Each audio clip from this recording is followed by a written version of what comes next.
I don't know what's been going on in your world over these last few weeks and months, but in my personal experience, the world has felt heavy. Can anybody relate to that? And we are part of this teaching that tells us that we can use the power of our mind to control conditions. And sometimes I get caught up in this idea that that means with the power of my mind, I'm going to rearrange the stuff of the world, and I'm going to tell the government what they're supposed to do, and I'm going to fix my siblings, and I'm going to make my children behave a certain way. It's so effective. Of course it's not. Of course it's not. And then I remember that through the power of our mind, we control the conditions that we experience through changing how we engage with what is. And then that tells me, well, gosh, that sounds like I have work to do. Wouldn't it be nicer if I could just fix all that? And that's not how it works. It happens on the inside of me, and then I say, well, I just want a sign. I want to just know what to do, and I want to know that it's right. And I want it to look like this. Maybe you can feel what I feel. I want it to feel like I have Jiminy Cricket on my shoulder saying, do this, not that. Very literal, very clear, very adamant, where I don't have to feel inward at all. I just know. And how likely is that? What if I were to say you do have a Jiminy Cricket? You do have a Jiminy Cricket. He may not have that, dapper jacket and hat, but we do have this voice on the inside of ourselves that is our connection to spirit that guides and leads us rightly all the time. But in order to hear it, we have to quiet down. We call it the still small voice, which is the name of my talk today. The still small voice. And we reference it all the time around here, don't we? I'm just going to tune into the still small voice. I'm just going to listen to the still small voice. And I am willing to bet that I am not the only person that ever sat out there and said, did I skip the week where they explained the still small voice? I had this idea that everybody but me had an actual audible cricket in their ear going, and now, Leslie, the thing to do is say this, but don't say that. And I wondered, what's wrong with me that I can't hear my cricket? I can't hear it.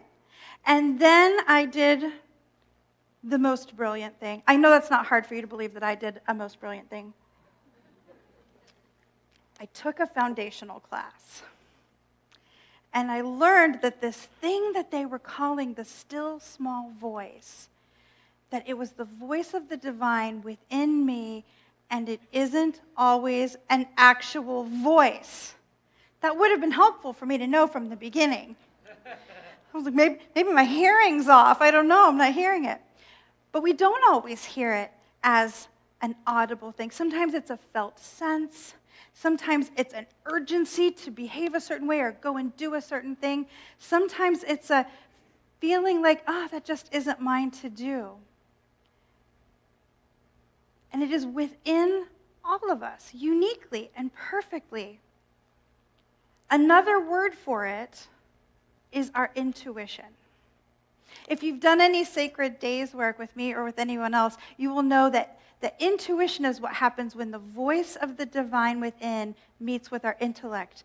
The imagery in that work is a green lightning bolt called the green flash of intuition. When, I know what is mine to do. I know what is mine to lay down. I know what is mine to just be with. And the truth feels very real in those moments. The presence of the divine feels very close in those moments. But we have to make space for ourselves to connect with it. And we also have to make sure that we're comfortable with it because there's this other voice in there. Now, probably not you. I'll tell my story.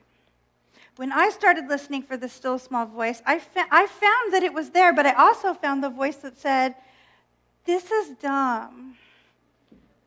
What are you trying to listen on the inside of your head for, Leslie? You're being crazy."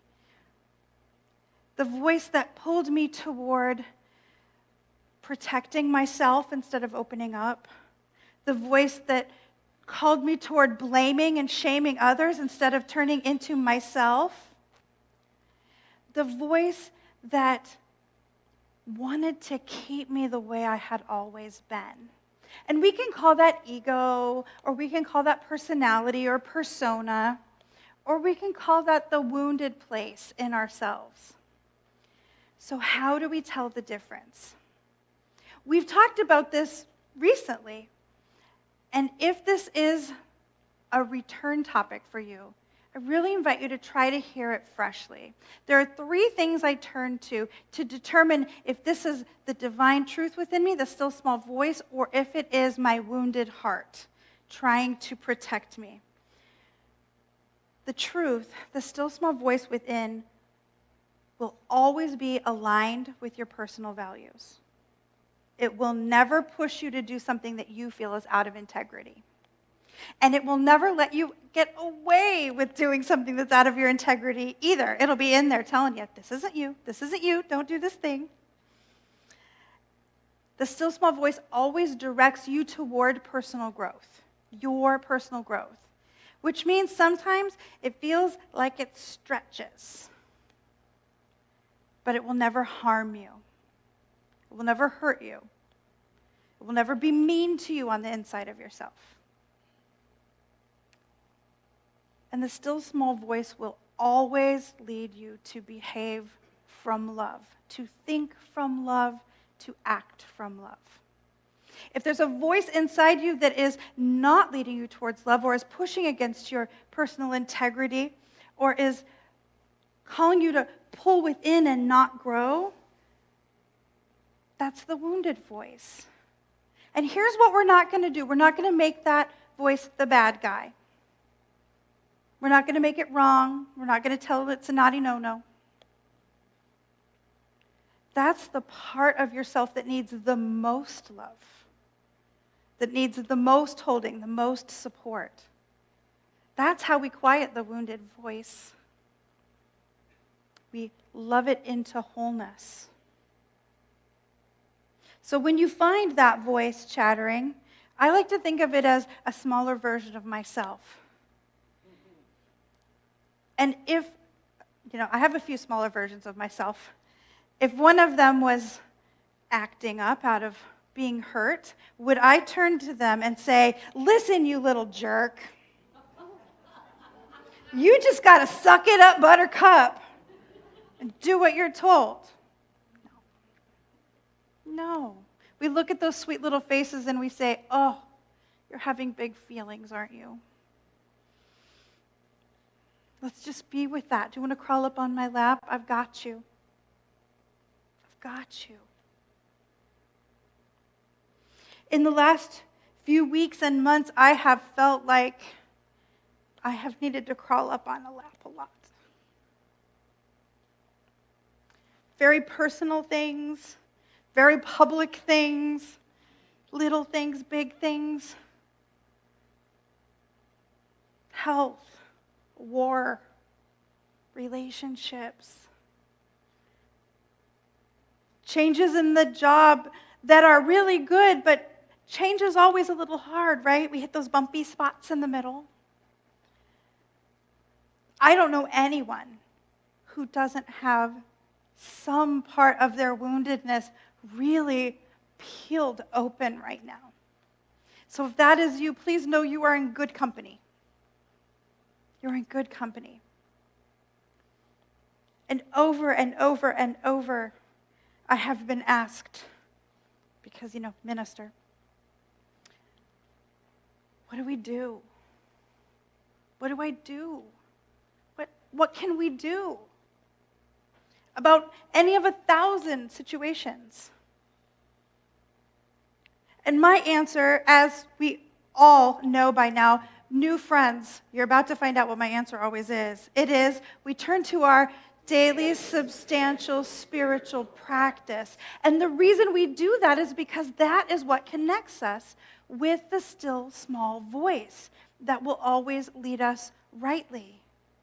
The divine within that always gives us the direction that we most need. But in order to hear it, we have to quiet down. So what do we have to quiet down? First, we have to quiet down the outer world. The outer world. And the first step there is turn down the noise. You notice I didn't say turn it off entirely because we need to know what's going on in the world and in our lives. But what we don't need to do is listen to it on a 24/7 news cycle. Whether your noise is whatever's happening with the Kardashians this week. I just spent the day yesterday with siblings and nieces and nephews, and I found out way more than I ever wanted to know about the real housewives of some town or another. Or if it's the news, or if it's the gossip in your friend group, turn it down. I stumbled, as many of you know, I am chronically online. I'm a social media maven. I might have a small problem with it. But I found this quote that I think really says it all. Turn off the news. Go outside. Breathe. You were never meant to carry the burden of the entire world. Is there a part of you that just goes, at that news? As humans, we were not built to be constantly inundated with data and feelings and opinions and talking heads screaming on screens. Your tender heart was not breathed into life by the divine itself to be battered constantly. It makes sense that we're struggling with it. We're not built to live like that. Now, once we turn down all the things we're ready to turn off, the radio, the TV, the social media, yes, I heard my own words. Reverend Penny Masick told me once that it's okay to throw a spiritual tantrum as long as I pay attention to what I say and then act on it when I have calmed down. So, yeah, I heard you, Rev Penny. Once we have turned down the things with knobs, then we get to look at what's going on in this part of the circle. You know, we turn that off, but this can still be loud. And the next step is fostering healthy relationships and healthy choices and healthy boundaries, because discord is noisy. It is energetically noisy. There will be beloveds in your life that you cannot come to agreement with. And we have a choice in those moments. Do we want to stay here and scream at each other about who is right? Or do we want to find a way to lay that down? Whether that means agreeing to disagree, changing the topic, choosing to engage with that beloved less so that I can love them more. There may be even instances where we decide the best way to love is from afar without contact.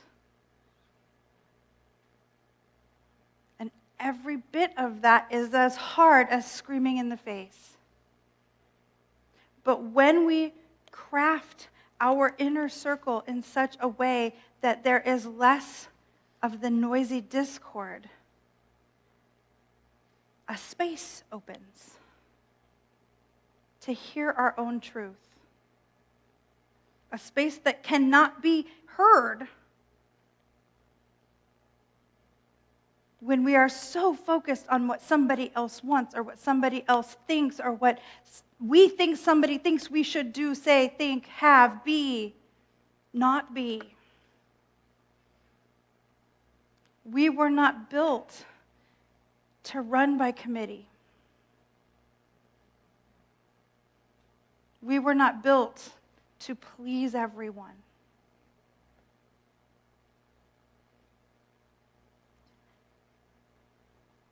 And when we know that, the same breath comes as turning off the news.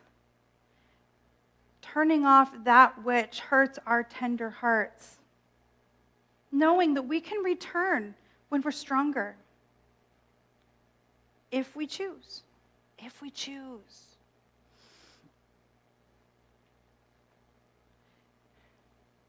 And as we're seeking to quiet our world, we are called upon to ask ourselves, what am I contributing to the tone of the world?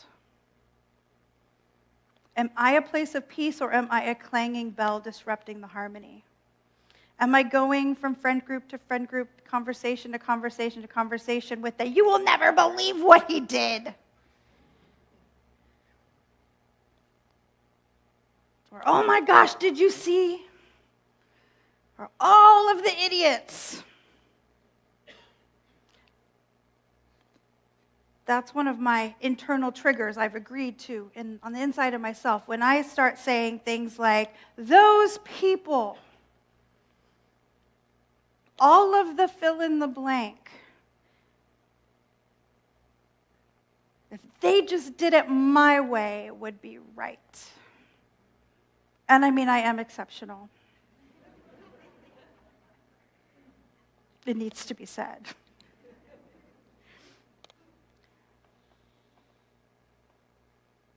But all of those people weren't built to be run by committee either. It is not their job to be what I think it should be. And when I hear that tone in my voice, I go, oh, Leslie, I am the noise. I am the one drowning out spirit when I am in that space.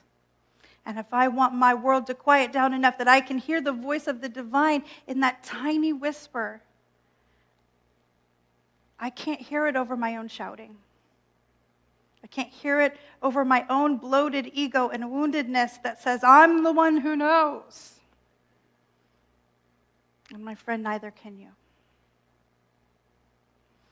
So once we have quieted the world to the best of our experience, once we have decided, like Reverend Karen said, to heal up,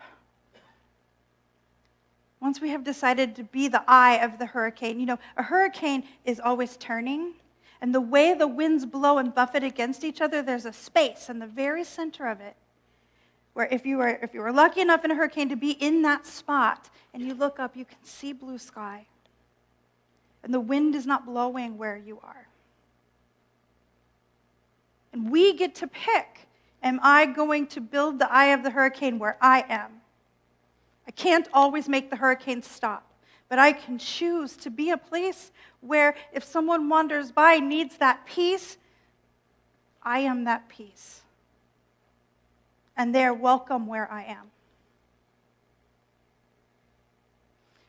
When we've made that decision, then finally we are in the place where we can access that still small voice. And we have choices of ways we can do it. We can decide to listen to that still small voice through meditation, through the getting quiet. Physically quiet.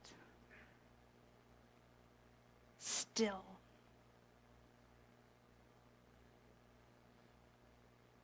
I think of it as being like when I'm sitting outside and I just want to listen to the birds. And then the neighbor with the new motorcycle, I'm working on it. I hear it. The neighbor with the new motorcycle decides to drive around the block, 47 times. He's really excited about his new bike. It's a nice bike. I just want to hear the birds. Meditation for me is like that. It is sitting down with the high intention, and then, oh, here comes the motorcycle of my grocery list, and the motorcycle of the argument I had with my coworker 3 weeks ago, and the motorcycle of my husband and I not always agreeing on how to train the dog.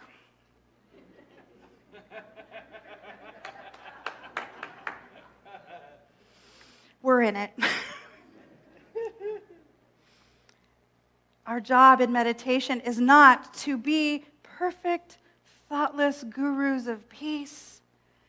It is to hear the motorcycle and go, oh yeah, and I'm meditating. And hear the motorcycle and go, oh yeah, I'm meditating, and to come back to it, and to come back to it, and to come back to it. You want to know why we will let people in here before service during the pre-service meditation? I would say about every fifth person has at some point said, we need a quiet meditation. We can go to the chapel. We don't need all this noise. Ah, friends. It's a motorcycle. The practice doesn't do us any good if we are in pristine, perfect conditions. The skill is getting pulled aside and bringing it back. That is the skill. That is the practice. So if somebody comes in and sits 2 chairs away from you and opens up a lozenge and crumples, why are candy wrappers so loud when it's quiet? It's remarkable how loud a candy wrapper can be, or a throat lozenge wrapper can be. It's not, oh, how rude. It's thank you for the practice. Thank you for the practice. Because we meditate so that when life goes absolutely kablang crazy, we can pull it back to center. That is the practice. So we can choose to meditate, to feel, to reflect, to connect, and to pull it back to center. If we have a more specific thing we're seeking to know about, we can try a practice like visioning, which is a structured asking, a meditative asking, where you seek not your own highest plan, but Spirit's highest plan of whatever we're asking about. It's this divine opening. The version of visioning, the practice of visioning that we practice here in Centers for Spiritual Living was created by a minister named Reverend Dr. Michael Beckwith. And he writes this: visioning is a process by which we train ourselves to be able to hear, feel, see, and grasp God's plan for our life or for whatever particular project we're working on. It's based on the idea that we are not here to tell God what to do or to ask God for things, but to be absolutely available for what God is already doing, to open ourselves to grasp what is already happening. It's the Jiminy Cricket. This is where we get the specific answers. Now, if you're anything like me, and a few of you might be, you will sometimes get very clear answers. Do this thing, don't do that thing. And sometimes you'll get a unicorn. And it may take you a little while to figure out what your unicorn means. But it's encoded in the language of your own heart and soul. Spirit will never give you information that isn't relevant or valuable for you. Just as we were not built to live in discord or be run by committee, we were not built to be alike. We are the diversity of life itself. We are how God shows up. And the third way we can soften into quieting our own inner world is to choose to practice the presence. To choose to practice the presence. It is softening into knowing the presence, feeling the presence, living the presence of the divine in gratitude all the time. It's resting in the quiet. And when something comes along, be it birdsong or motorcycle, saying, oh, there's God as a motorcycle. Oh, there's God as the birdsong. There's God as the sunshine. There's Spirit as the rain. There's universal good as a phone ringing.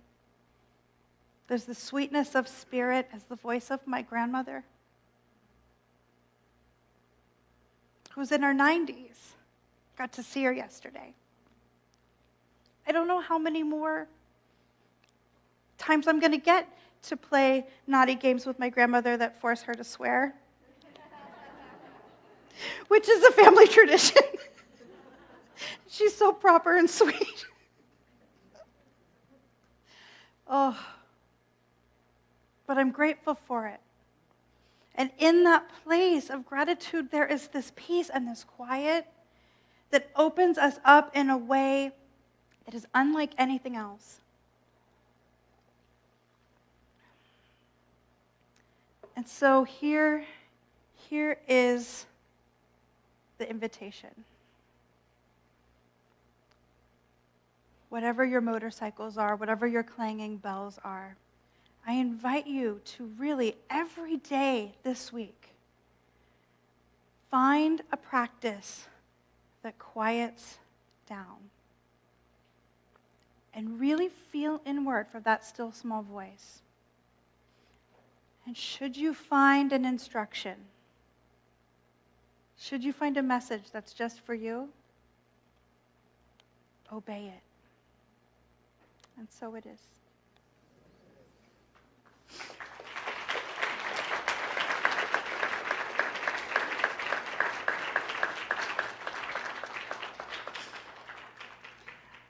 Let's anchor this in with some prayer.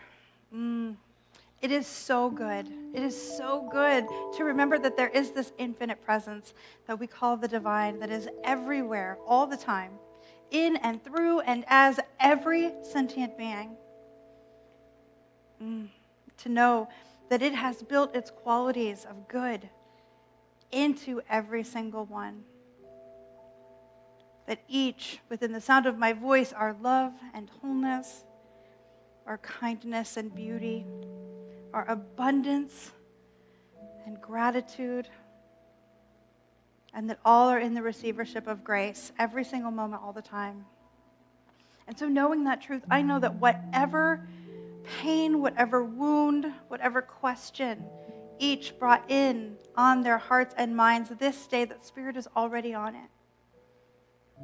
That we are held in the place of healing and love and rest right where we are, right as we are. And I am so grateful.